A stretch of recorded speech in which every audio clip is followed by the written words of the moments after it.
स्वागत है आप सभी का एग्ज़ाम वीर एकेडमी के ऑनलाइन शिक्षा मंच पर। चैनल के नाम में थोड़ा सा बदलाव किया गया है ताकि ज़्यादा से ज़्यादा आप लोगों तक पहुंचा जाए, हमारी रीच ज़्यादा से ज़्यादा आप लोगों तक पहुंचे और कोई भी हमारे इम्पॉर्टेंट सेशन से अछूता ना रहे। तो इस बार का जो सेशन है, आज का जो टॉपिक है, उस टॉपिक में हमने बीपीएससी के साथ साथ एनटीपीसी को भी शामिल कर लिया है। अगर आपके परीक्षा में भूगोल से प्रश्न पूछा जाए तो वो प्रश्न छूटना नहीं चाहिए, ये हम लोगों को ध्यान रखना है। तो आज का जो टॉपिक है उसको बिना किसी विलंब के शुरू करते हैं। सौरमंडल, ग्रह, क्षुद्र ग्रह, बौने ग्रह और धूमकेतु, इनके बारे में हम लोग पढ़ने वाले हैं। पिछले क्लासेस में हमने पढ़ा था ब्रह्मांड के बारे में, हमने पढ़ा था आकाशगंगाओं के बारे में, तारों के निर्माण से रिलेटेड, तारों की मृत्यु से रिलेटेड चर्चा की थी। थोड़ा सा बैकअप लिया जाए कि अगर तारों का जन्म होता है तो तारों की मृत्यु भी होती है। तारों का जन्म होगा तो तारों का जन्म होता है, उसे हम लोग कहते हैं नेबुला। ये आकाशगंगाओं में गैसों के बादल होते हैं जिनसे तारों का जन्म होता है। और मैंने बताया था जहाँ पे नेबुलाज बनते हैं उसी को हम लोग कहते हैं वाइट होल। वाइट होल जहाँ पर तारों का जन्म होता है, वो चिंगारी जहाँ पर नाभिकीय संलयन शुरू होता है, नाभिकीय संलयन शुरू होता है, जहाँ पर हाइड्रोजन और हीलियम का सिस्टम शुरू होता है, उसी जगह को हम लोग बोलते हैं नेबुला। और वहीं से तारों का जन्म होता है। जो तारे जन्म वाले होते हैं उनको प्रोटोस्टार कहते हैं। उसके बाद तारों का जब मीडियम, ये कहते हैं मास और टेम्परेचर होता है, लो टेम्परेचर होता है, तो उसे हम लोग रेड स्टार कहते हैं। रेड स्टार के बाद रेड जाइंट स्टार बनता है। उसी क्रम में रेड सुपर जाइंट तारे भी बनते हैं। फिर आगे जाकर सुपरनोवा, जिसे हम लोग विस्फोटी तारा या जिसे हम लोग अभिनव तारा कहते हैं, उसका जन्म भी होता है। अभिनव तारा क्या है? तो तारों के लास्ट स्टेज में ब्लास्ट होने वाला जो लेवल है, ब्लास्ट होने का जो क्रम होने वाला है, उसको हम लोग सुपरनोवा कहते हैं, अभिनव तारा कहते हैं या विस्फोटी तारा कहते हैं। इसके बाद ब्लैक होल का निर्माण होने वाला है। सूरज की हम बात करते हैं तो सूरज जो है वो अभी छोटा रेड स्टार है, बाद में जाइंट रेड स्टार बनेगा, फिर आगे जाके वो ड्वार्फ बनेगा, वाइट ड्वार्फ या ब्लैक ड्वार्फ में तब्दील होगा। तो दो प्रकार के तारों को यहाँ पे दर्शाया गया है। इसी क्रम में हमने सीखा था कि भैया सौरमंडल की खोज किसने की थी? तो सौरमंडल की खोज की थी कॉपरनिकस ने। कॉपरनिकस का नाम आता है सौरमंडल की खोज के लिए। साथ ही साथ अगर पूछ दिया जाए कि ब्रह्मांड की खोज किसने की थी, तो भी हम लोग आंसर देते हैं निकोलस कॉपरनिकस। ठीक है। सौरमंडल है क्या? सौरमंडल को हम लोग सौर परिवार भी कहते हैं। सौर परिवार यानी कि इस परिवार का केंद्र, यानी कि इस परिवार का मुखिया, ये कौन हो सकता है? तो केंद्र हो या मुखिया हो, ये दोनों का दोनों हमारा सूरज है ना। पृथ्वी के सबसे नज़दीक का तारा सूरज ही है। और आपको सूरज के बाद दूसरा पूछा जाएगा तो प्रॉक्सिमा सेंचुरी, आप लोगों को पता है। तीसरा पूछ दिया जाए तो अल्फा सेंचुरी, ये भी आपको मैंने बताया है। तो सौर परिवार है, सौर परिवार का मुखिया कौन है और केंद्र कौन है? तो सूर्य है। और सूर्य का चक्कर लगाना है। हमारे सौर मंडल में सूरज का चक्कर कौन कौन लगाएगा? हमारे सौर परिवार में कौन कौन है? तो सूर्य का चक्कर लगाने के लिए आपको जाना जाता है कि ग्रह चक्कर लगाते हैं जिनको हम लोग प्लैनेट कहते हैं, उपग्रह चक्कर लगाते हैं जिनको हम लोग सैटेलाइट्स कहते हैं, उसके बाद क्षुद्र ग्रह चक्कर लगाते हैं जिन्हें हम लोग एस्टेरॉइड्स कहते हैं, उसके बाद बौने ग्रह चक्कर लगाते हैं जिन्हें हम लोग ड्वार्फ प्लैनेट कहते हैं, और साथ ही साथ हमारे सूर्य का चक्कर धूमकेतु लगाते हैं जिसे हम लोग पुच्छल तारा भी कहते हैं। पुच्छल तारा या एक दूसरा नाम है इसका, इसको हम लोग कॉमेट भी कहते हैं। तो ये सभी हमारे सौर परिवार का हिस्सा हैं, ये सभी चक्कर लगाते हैं। और अगर कभी पूछ दिया जाए कि सौर मंडल का हिस्सा नहीं है, सौर मंडल का हिस्सा इसमें से कौन सा ऑप्शन होगा जो हिस्सा नहीं है, अगर पूछा जाए तो आपको आंसर याद रखना है कि नेबुला जो होती है या जो निहारिका होती है वो सौर मंडल का हिस्सा नहीं होती है। क्लियर है? तो हमारे सोलर सिस्टम में ग्रह पाए जाएंगे, उपग्रह पाए जाएंगे, एस्टेरॉइड्स क्षुद्र ग्रह पाए जाएंगे, ड्वार्फ प्लैनेट्स बौने ग्रह पाए जाएंगे, कॉमेट्स या धूमकेतु या पुच्छल तारे पाए जाएंगे और ये सभी सूरज का चक्कर लगाते हैं, क्योंकि केंद्र और मुखिया कौन है, तो सूर्य है। लेकिन याद रखोगे कि कौन सा हिस्सा हमारे सौरमंडल में नहीं आता है, ऑप्शन में बार बार ये पूछा जाता है, तो नेबुला या निहारिका नहीं आती है। आगे बढ़ते हैं। तो हमारे सौरमंडल में जो परिवार है, हमारा सोलर सिस्टम में जो सौर परिवार है, उसमें हमको मिलने वाले हैं 8 ग्रह। हमको मिलने वाले हैं 8 ग्रह। तो इसी क्रम को आगे बढ़ाते हैं। किसी भी फालतू की परिभाषा में नहीं पढ़ना है, जहाँ से क्वेश्चन सबसे ज़्यादा आते हैं उनको हम लोग टैकल करने वाले हैं। आप लोग इसके साथ चलेंगे। अच्छा, उसके पहले थोड़ा सूरज के बारे में पढ़ लेते हैं कि अगर सूर्य है तो सूरज से कौन कौन से सवाल हमारे लिए इम्पोर्टेंट हैं, जो सवाल पूछे जाते हैं। तो सूरज की आयु सबसे पहले पूछी जाती है, तो 4.6 बिलियन वर्ष है, यानी कि 4.6 अरब वर्ष है इसका एज। ये जो सूर्य है, ये सूर्य पृथ्वी से लगभग 109 गुना 109 टाइम बड़ा है, 109 गुना बड़ा है। इसका मतलब ये हुआ कि पृथ्वी का जो व्यास होगा उसका लगभग 109 गुना इसका व्यास होगा। तो पृथ्वी का व्यास कितना होता है अगर आपसे पूछा जाएगा, तो सबसे पहले पृथ्वी की त्रिज्या हम लोग जानते हैं। तो पृथ्वी की त्रिज्या होती है 6371 किलोमीटर। 6371 किलोमीटर मतलब पृथ्वी का अगर व्यास पूछ दे तो 6371 को अगर हम लोग मल्टीप्लाई कर दें 2 के साथ, तो ये निकल जाएगा पृथ्वी का व्यास। तो इससे 109 गुना होता है सूरज का। ठीक है। अब सूरज से और कौन कौन से सवाल आते हैं, तो सबसे पहला सवाल आता है कि सूरज का जो ये आप देख रहे हो ग्राफ, इस ग्राफ में जो सबसे बाहरी हिस्सा है, जैसे अगर ये सूरज है तो इस सूरज का ये जो सेंटर पॉइंट है इसे हम लोग कहते हैं कोर। लेकिन जो ये बाहरी हिस्सा है, ये बाहरी हिस्सा 3 लेयर्स में बटा हुआ है। पहला लेयर, उसके बाद ये दूसरा लेयर, उसके बाद ये तीसरा लेयर। इन तीनों से सवाल आते हैं, बहुत बार पूछे जाते हैं कि सबसे पहला लेयर कौन है, बीच का लेयर कौन है और सबसे बाहरी लेयर कौन है। तो सबसे बाहरी लेयर को बोला जाता है कोरोना। सबसे बाहरी लेयर को बोलते हैं कोरोना, इसको हम लोग बोलते हैं किरीट हिंदी में। उसके बाद दूसरा जो लेयर होता है उस लेयर को हम लोग बोलते हैं फोटोस्फीयर, सॉरी क्रोमोस्फीयर। ये जो दूसरा हिस्सा है इसको हम लोग बोलते हैं क्रोमोस्फीयर, और इसे हम लोग हिंदी में कहते हैं वर्णमंडल। और जो सबसे अंदर की तरफ आता है उसे हम लोग नाम देते हैं, यहां पर इसे हम लोग कहते हैं फोटोस्फीयर। इसे हम लोग कहते हैं प्रकाश मंडल, प्रकाश मंडल।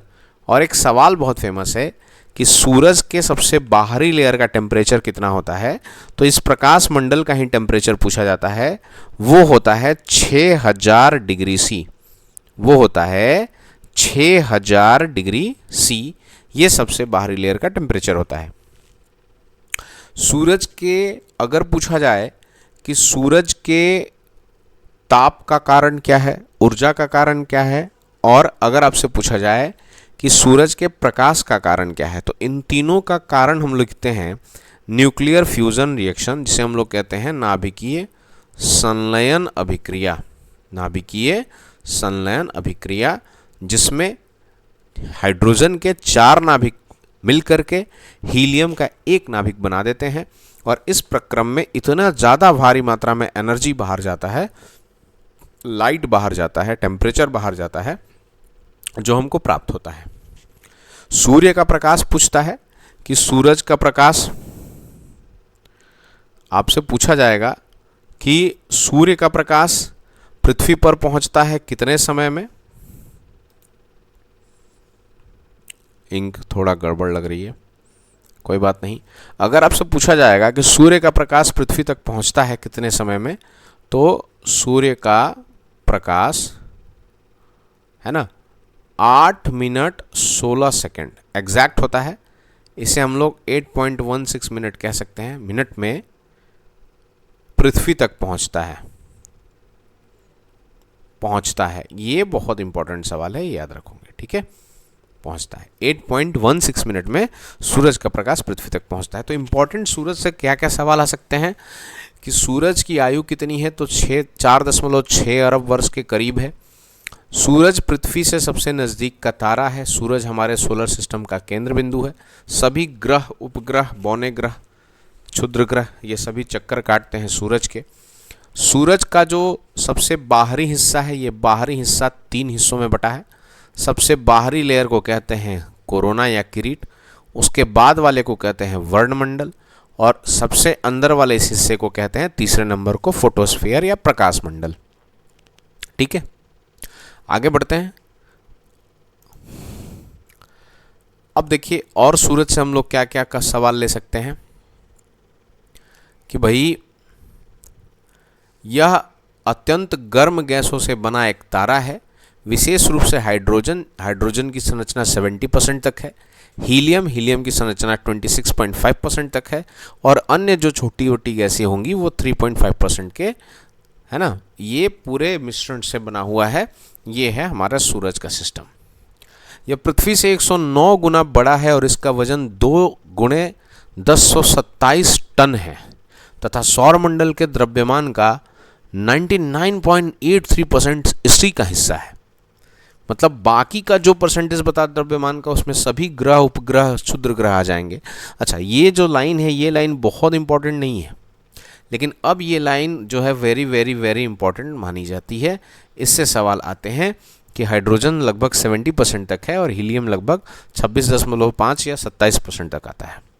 देखिए कोर का टेम्परेचर बताया गया है। अच्छा, फोटोस्फेयर का टेम्परेचर मैंने बताया है कि डिग्री सी में, सेल्सियस सेंटीग्रेड में है 6000 डिग्री सी, और फ़ारेनहाइट में है 10,832 डिग्री फ़ारेनहाइट।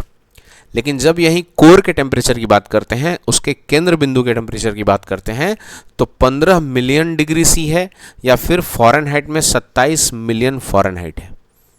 तो 15 मिलियन कोर का टेम्परेचर और 6000 डिग्री, ये इसके बाहरी सबसे बाहरी या बाहरी सतह का पूछता है कि बाहरी सतह का तापमान कितना है।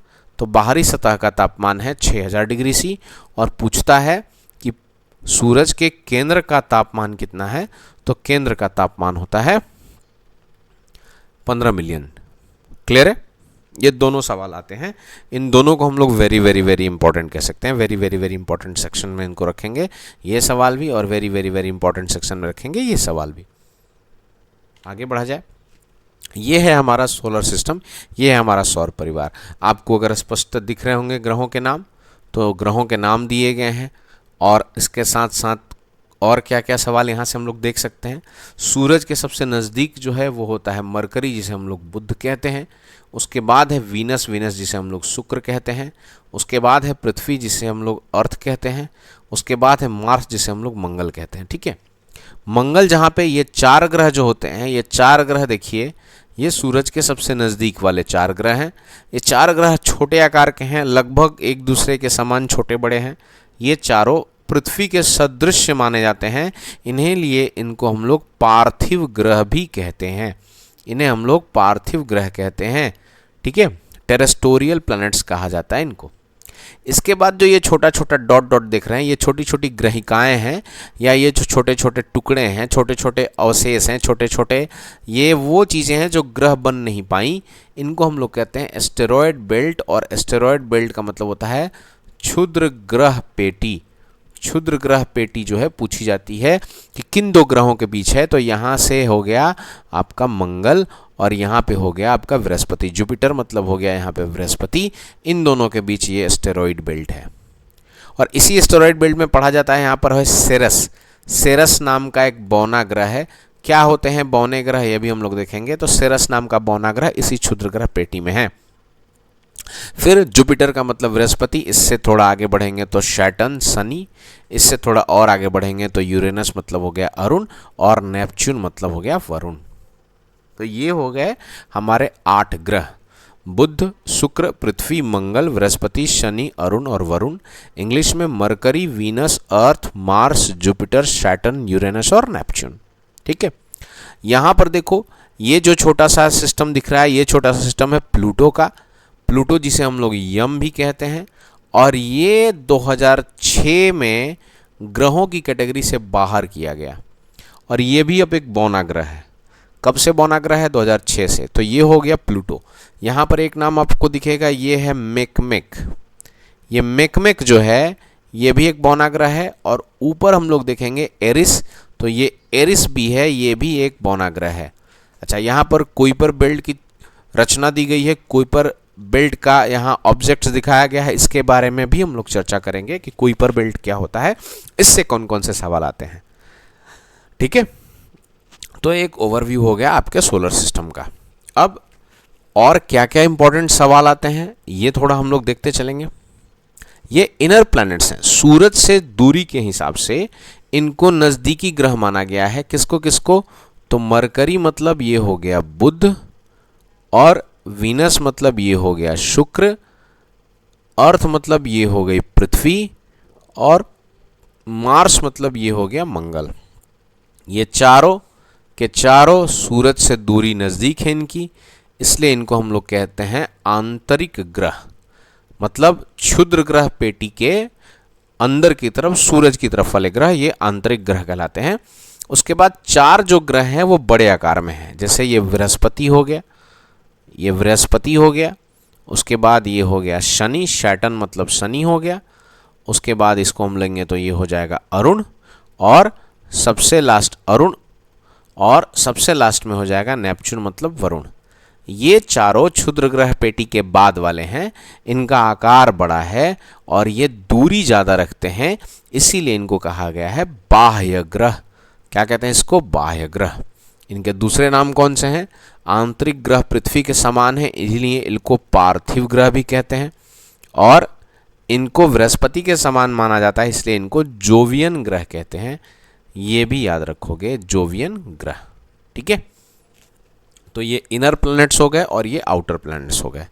इनर प्लैनेट्स वो होंगे जो क्षुद्र ग्रह और सूरज के साथ नज़दीक में होंगे, और क्षुद्र ग्रह के बाद जो सूरज से दूर होते चले जाएंगे उनको हम लोग आउटर प्लैनेट्स बोलते हैं, बाह्य ग्रह बोलते हैं। अच्छा, इनर जो भी प्लैनेट्स हैं उनका आकार छोटा है। जैसे आपको पता है कि पृथ्वी की जुड़वा बहन जो है वह है शुक्र, तो पृथ्वी के सदृश है ना। उसी तरह से छोटे आकार में आपको मिलेगा मंगल भी, छोटे आकार में मिलेगा आपको बुध भी। लेकिन बाकी के जो जुपिटर के बाद वाले ग्रह हैं, जुपिटर, शनि, अरुण और वरुण, ये सभी बड़े आकार में हैं, तो इन्हें हम लोग बाह्य ग्रह कहेंगे। ये बाहरी श्रेणी में हैं। चलिए, अब कुछ सवाल यहाँ से देखते हैं कि कौन कौन सवाल आते हैं। एक बार हम लोग देख लें कि अगर पूछा जाए कि सूर्य से क्रम, सूर्य से क्रम कैसा क्रम है? तो दूरी का क्रम है, और दूरी बढ़ते क्रम में होनी चाहिए, बढ़ते क्रम में होनी चाहिए सूरज से। तो सबसे पहले आएगा बुध, फिर आएगा शुक्र, फिर आएगी पृथ्वी, फिर मंगल, फिर बृहस्पति, फिर शनि, फिर अरुण और फिर वरुण। जैसे इसको बोलते हैं मरकरी, यह है वीनस, यह है पृथ्वी, यह है मार्स, यह है जुपिटर, यह है सैटर्न, यह है यूरेनस और यह है नेपच्यून। ये सूरज से क्रम है दूरी का, और ये बढ़ते क्रम है। अब अगर आकार आपसे पूछा जाए कि आकार में क्रम क्या होगा, आकार में क्रम क्या होगा? अब आकार में क्रम कैसा क्रम होगा? तो घटता क्रम होगा। घटता क्रम यहाँ पूछा जाता है।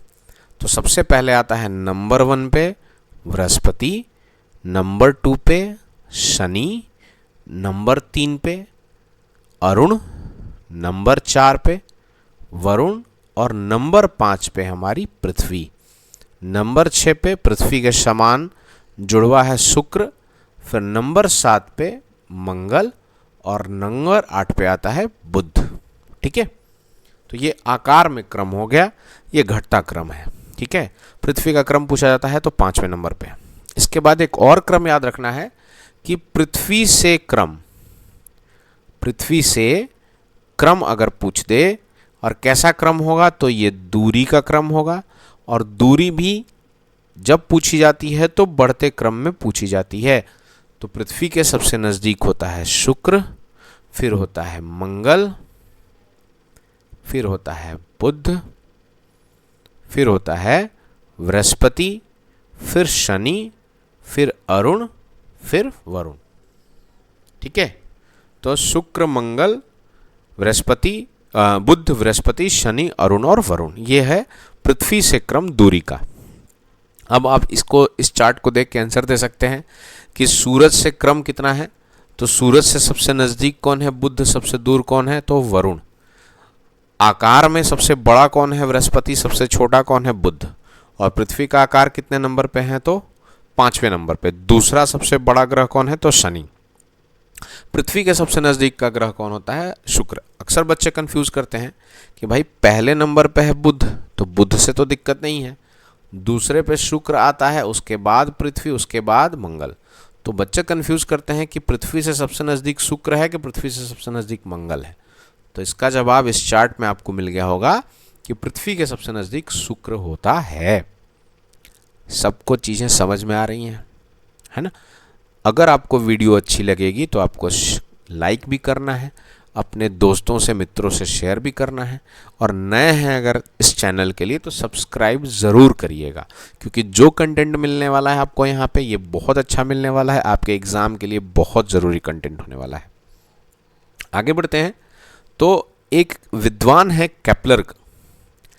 केपलर को पूरा हम लोग पढ़ेंगे एक अलग से वीडियो में। इस चैप्टर में मैंने कुछ चीज़ों को रखा है केपलर की तरफ से, कि केपलर ने ग्रहों के गति का नियम दिया था। मोशन लॉ ऑफ प्लैनेट्स बोलते हैं इसको, है ना? मोशन लॉ ऑफ प्लैनेट्स, तो इसे कहते हैं ग्रहों के गति का नियम। किसने दिया था? केपलर ने दिया था। केपलर का पहला जो नियम है वो कहता है कि सभी ग्रह सूरज के चारों ओर अंडाकार कक्षाओं में घूमते हैं। अंडाकार को ही हम लोग कहते हैं इलिप्टिकल फॉर्म, इसी को हम लोग कहते हैं परवलयाकार या दीर्घवृत्ताकार। इसके बारे में 2-3 सवाल आते हैं अपसौर और उपसौर से, उस पर भी चर्चा हम लोग करेंगे। और ये कहा गया है कि सूर्य एक केंद्र बिंदु है, मतलब सूर्य केंद्र में है, उसके चारों तरफ ग्रह चक्कर काटेंगे, और ग्रह चक्कर काटेंगे तो उनको काटने वाला जो पथ होगा वो कैसा होगा? तो अंडाकार होगा, ये बताया। उसके बाद केपलर ने दूसरा नियम दिया और ये बताया कि अंतरिक्ष में ग्रहों की गति लगातार बदलती रहती है। अगर वो सूरज के करीब होंगे तो गुरुत्वाकर्षण के कारण वो तेजी से घूमेंगे। किसके कारण? तो गुरुत्वाकर्षण के कारण। गुरुत्वाकर्षण के कारण उनकी गति तेज हो जाएगी। क्लियर है? और जब दूर होंगे तो उनकी गति धीमी हो जाएगी। केपलर का तीसरा नियम कहता है कि आवर्तकाल का नियम उसी को कहते हैं कि कक्षीय अवधि का वर्ग उनकी माध्य दूरी मतलब r के घन के समानुपाती होता है। उसका इक्वेशन दिया हुआ है। तो केपलर को हम लोग ले आएंगे एक लेक्चर में, बहुत अच्छे से पढ़ेंगे। लेकिन आपको ये जानना है कि जब ग्रह नज़दीक होंगे सूरज के तो उनकी गति घूमने की तेज होती है, और जब ग्रह दूर होंगे सूरज से तो उनके घूमने की गति धीमी पड़ जाती है। और उनके घूमने का जो पथ होता है वो होता है अंडाकार या परवलयाकार या दीर्घवृत्ताकार पथ, जिसे हम लोग इलेक्ट्रिकल पाथ भी कहते हैं। ये किसने बताया था? तो केपलर ने बताया था। केपलर को सीखते हैं 2-3 सवाल जो बहुत इंपॉर्टेंट है। यहाँ पे देखिए कि केपलर ने कुछ चीज़ों को पॉइंट आउट किया जो कि आगे चल के ज्योग्राफी में मतलब माइलस्टोन साबित हुई, जिन्हें हम लोग मील का पत्थर कह सकते हैं। केपलर ने बताया कि अगर सूर्य केंद्र में है, कुछ चीज़ें समझिएगा। पहली चीज़ समझिएगा कि अगर सूर्य केंद्र में है, जैसे ये केंद्र हो गया और इस केंद्र के चारों तरफ ग्रहों को घूमना है। अगर यहाँ पर सूरज केंद्र में है तो सूर्य का चक्कर जब ग्रह काटेंगे तो 2 ही डायरेक्शन में काटेंगे। एक जैसे अभी घूम रहा है, ये हो गया क्लॉकवाइज डायरेक्शन। अगर इस डायरेक्शन में घूमेगा तो क्लॉकवाइज कहेंगे, और अगर इसके विपरीत घूमेगा तो इसे एंटी क्लॉकवाइज घूमेंगे। ये बताया केपलर ने कि सूर्य की परिक्रमा 2 ग्रह, अगर कहा जाएगा कि क्लॉकवाइज कितने ग्रह घूमते हैं तो 2 ही ग्रह घूमते हैं। एक है शुक्र और दूसरा है अरुण। इंग्लिश में इनका नाम लिखा जाएगा तो एक है वीनस और दूसरा है यूरेनस। इन दोनों के नाम के लास्ट में NUS है, तो ये एक लॉजिक लगा सकते हैं हम लोग। अच्छा, एक शुरू से दूसरा है और एक अंत से दूसरा है, ये भी ध्यान रखोगे आप लोग। लेकिन ये जो चक्कर हम लोग काट रहे हैं, चाहे क्लॉकवाइज चक्कर काटें या एंटी क्लॉकवाइज चक्कर काटें, ये चक्कर जो है एक वृत्त बना रहा है, जबकि वृत्त नहीं होना चाहिए। पथ कैसा होना चाहिए? अंडाकार होना चाहिए। तो अंडाकार पथ कैसे बनाएंगे हम लोग? अंडाकार पथ बनाने के लिए हम लोगों को करना क्या है कि केंद्र में सूरज को रखना है और सूर्य की परिक्रमा करनी है, लेकिन एक वृत्त नहीं बनना चाहिए। तो कुछ इस प्रकार का पथ हम लोग बनाएंगे, ये हो जाएगा अंडाकार पथ। इस पथ के कारण कभी ग्रह जो है, जैसे मान लो पृथ्वी एक ग्रह है, तो पृथ्वी कभी नजदीक होगी और पृथ्वी कभी दूर हो जाएगी। इसी घटना को कहा गया है, अगर ये पथ वृत्ताकार रहता, अगर सर्कुलर पथ रहता, तो ये घटना नहीं घटती। हर बार सूरज और पृथ्वी की दूरी बराबर होती, चाहे साल के किसी भी समय की बात करें। लेकिन चूंकि पथ अंडाकार है, पथ परवलयाकार है या पथ वृत्ताकार है, दीर्घ वृत्ताकार है, जिसे हम लोग कहते हैं इलिप्टिकल पथ। यहां पे मैं लिख दे रहा हूं, परवलयाकार पथ पूछा जाएगा तो भी सही है, अंडाकार पथ कहा जाएगा तो भी सही है, या दीर्घ वृत्ताकार पथ कहा जाएगा तो भी सही है। इसे इंग्लिश में इलिप्टिकल पथ कहा जाएगा तो भी सही है।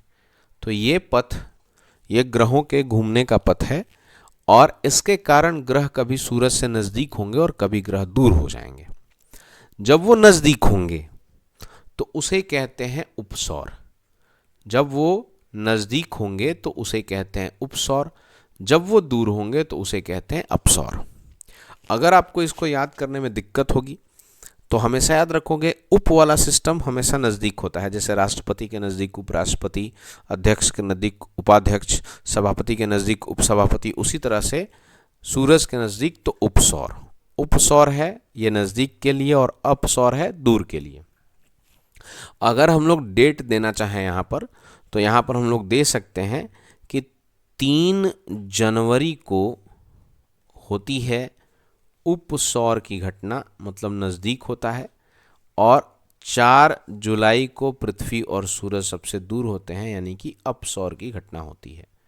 डिस्टेंस अगर देखना चाहें तो 3 जनवरी को 14.7 करोड़ किलोमीटर की दूरी और 4 जुलाई को 15.2 करोड़ किलोमीटर की दूरी होती है। तो 3 जनवरी को पृथ्वी और सूरज नज़दीक होंगे, 4 जुलाई को पृथ्वी और सूरज दूर होंगे। ये है अपसौर और उपसौर की घटना। ये किसने बताया? केपलर ने बताया। और इसका कारण अगर आपसे पूछा जाएगा कि क्यों ऐसा है, तो आप बताओगे कि ऐसा इसलिए है क्योंकि ये परवलयाकार पथ बन रहा है, या अंडाकार पथ बन रहा है, या दीर्घवृत्ताकार पथ बन रहा है। अगर ये वृत्ताकार पथ रहता, सर्कुलर पथ रहता, तो ऐसी घटना नहीं घटती, अपसौर और उपसौर की घटना नहीं घटती, क्योंकि हर बार सूरज और ग्रहों के बीच की दूरी बराबर रह जाती। सबको क्लियर है? ये चीज़ें समझ में आ रही हैं? आगे बढ़ा जाए। अब थोड़ा तुलनात्मक अध्ययन करते हैं। ग्रहों के बारे में डिटेल लेके आएंगे हम लोग अगले वीडियोस में। अभी क्या है कि ग्रहों के बारे में थोड़ा तुलनात्मक अध्ययन करते हैं कि भाई ये 8 ग्रह हैं, बुध, शुक्र, पृथ्वी, मंगल, बृहस्पति, शनि, अरुण और वरुण। ये 1 नंबर बुध, 2 नंबर शुक्र, 3 नंबर पृथ्वी, 4 नंबर मंगल, 5 number Brihaspati, 6 number Shani, 7 number Arun और 8 नंबर वरुण। अब एक वर्ष कहने का मतलब होता है कि ग्रह जो है वो सूरज की परिक्रमा करे एक बार, सूरज का चक्कर लगाए एक बार, तो एक वर्ष माना जाएगा। लेकिन तुलना होनी चाहिए पृथ्वी के हिसाब से, क्योंकि पृथ्वी पर ही लोग हैं जो बैठ करके ये काउंट कर रहे हैं। ये किसी और ग्रह पे नहीं कोई बैठा हुआ है कि काउंट करे। तो बुध के लिए एक वर्ष सबसे कम दिनों का होता है, क्योंकि वो सबसे नज़दीक है। तो वो 88 दिन में, पृथ्वी के समान 88 दिनों में वो एक चक्कर मारता है, तो उसके लिए 88 दिन का एक वर्ष। शुक्र थोड़ा दूर है, तो 225 पृथ्वी के दिन के जैसा घूमता है। पृथ्वी का 365 है। थोड़ा सा आगे बढ़ेंगे तो मंगल का 687 है, मतलब लगभग पृथ्वी के दुगना होते होते रह गया, लेकिन 687 दिन में। यहाँ तक तो ठीक है, क्योंकि ये चारों जो हैं वो आंतरिक ग्रह हैं, ये चारों सूरज से नज़दीक हैं। लेकिन जब दूरी बढ़ेगी और बृहस्पति से दूरी बढ़ना शुरू करती है तो बृहस्पति लगभग 11.86 पृथ्वी वर्ष के बराबर। इसका मतलब अगर कहा जाएगा कि बृहस्पति का दिन कितना होगा तो आपको निकालना होगा 11.86 इंटू 365 डेज, तब जाके निकलेगा। तो काफ़ी दूरी बढ़ गई, लगभग 12। इसका मतलब पृथ्वी का लगभग 12वां चक्कर कंप्लीट होगा या 12 चक्कर कंप्लीट होंगे तो बृहस्पति का एक चक्कर कंप्लीट होने वाला है। उसी तरह से शनि लगभग 29 साल, अरुण लगभग 84 साल और वरुण लगभग 165 साल। तो बृहस्पति लगभग 12, शनि लगभग 29, अरुण लगभग 84 और वरुण लगभग 165 साल।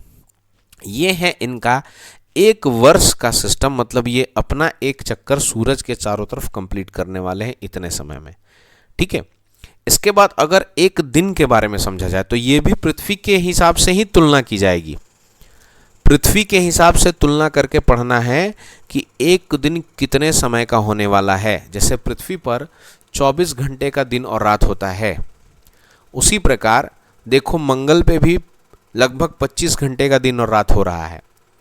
लेकिन बृहस्पति पे दिन और रात देखो 10 ही घंटे का हो रहा है, मतलब बृहस्पति अपने एक्सिस पे सबसे तेज घूमता है। उसके बाद शनि के यहाँ 11 घंटे का दिन होने वाला है, रात होने वाली है, मतलब शनि बृहस्पति से थोड़ा स्लो होगा और 11 घंटे में अपने अक्ष पर एक चक्कर, अपने एक्सिस पे एक रोटेशन कंप्लीट करेगा। अरुण 17 घंटे, वरुण लगभग 16 घंटे। यहाँ तक तो ठीक है, लेकिन आगे अगर बुध और शुक्र के हिसाब से देखा जाए तो घंटों में 1408 घंटे बुध का और शुक्र का 5832 घंटा। इसका मतलब इनकी स्पीड बहुत स्लो है और सबसे ज़्यादा स्पीड स्लो है वह शुक्र की। शुक्र अपने अक्ष पर एक चक्कर 243 दिनों में लगाता है। इसका मतलब ये हुआ कि अगर पृथ्वी के हिसाब से देखा जाए तो 243 मल्टीप्लाई बाई 24 आवर, 24 घंटा, तब जाके निकलेगा कि शुक्र पर एक दिन और रात मिला के कितने घंटे का होता है। उसी प्रकार बुध के लिए 58.66 दिन लगने वाले हैं, लगभग 59 दिनों में घूमने वाला है बुध अपने अक्ष पर एक चक्कर, तो ये हो जाएगा एक दिन। ठीक है, तो अगर आपसे पूछा जाएगा कि किस ग्रह पर एक वर्ष सबसे छोटा, तो बुध पर। पूछा जाएगा किस ग्रह का एक वर्ष सबसे ज़्यादा, तो जो दूर होगा वरुण का। पूछा जाएगा किस ग्रह पर एक दिन सबसे छोटा, तो जिसका स्पीड तेज हो खुद का, जैसे बृहस्पति। और पूछा जाएगा कि किस ग्रह पर एक दिन सबसे ज़्यादा लंबा होने वाला है, तो वो शुक्र ग्रह होगा, क्योंकि उसका स्पीड जो है वो बहुत स्लो है। 243 डेज का उसका एक दिन होने वाला है। इसी चार्ट में आगे फॉलो करेंगे उपग्रहों की संख्या। तो उपग्रहों की संख्या है 0, बुध की, शुक्र की 0 है।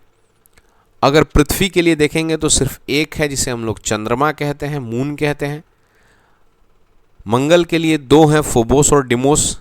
2023 तक के डेटा पे हम लोग चलेंगे। ये नासा का 2023 का डेटा है, अपडेटेड अभी नहीं आया है, इसी डेटा पे हम लोग सवाल आएंगे।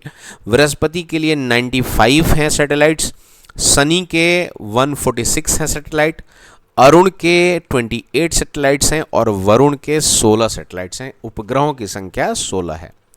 तो बुध का 0, शुक्र का 0, पृथ्वी का 1, मंगल का 2, बृहस्पति का 95, शनि का 146, अरुण का 28 और वरुण का 16। ये है टोटल उपग्रहों की संख्या है, ये टोटल। तो आज के वीडियो में इतना ही रहने देते हैं। अगले क्लास में इसी क्रम को आगे बढ़ाने वाले हैं।